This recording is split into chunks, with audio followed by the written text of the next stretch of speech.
Be ready. Start. The point that was stressed on behalf of the appellant was that though Urmila, defendant number 2, could not acquire the benefits of an absolute honor under the provisions of section 14 of the Act, as she had already made an absolute transfer in favor of defendant number 1 prior to the coming of the Act, yet on her death those who will succeed to the suit property will be governed by section 15 of the Act. Stop. In other words, the argument is whether Urmila, defendant number 2, is or is not an absolute owner will be immaterial. Stop. Section 15 provides for a devolution of the property of a female Hindu dying intestate. Stop. The defendant number 2 is still alive and her death will come after the Act came into force, and during its continuance the property in her hands will be on her death that of a female Hindu dying intestate, and therefore it shall devolve upon the class of persons set out in section 15 read with section 16 stanza.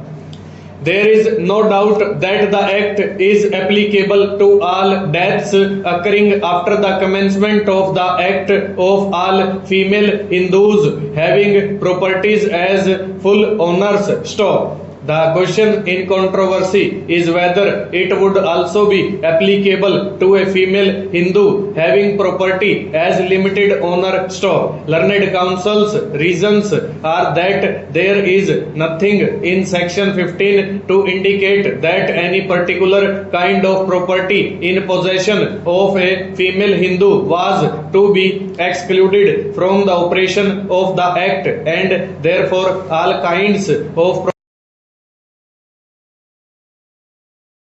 female Hindu must be subject to the rule of devolution prescribed in the Act. Stop. He referred to sections 6 and 7. He showed that the Parliament, wherever they wanted to do so, specifically provided for the exclusion of particular types of properties or persons from the operation of the Act. Stop. If they wanted to keep out the female Hindu limited owners and their properties out of the ambit of the Act, they would have either in section 15 or elsewhere prescribed that. Stop. This contention has some seeming force, though devoid of real substance. Stop.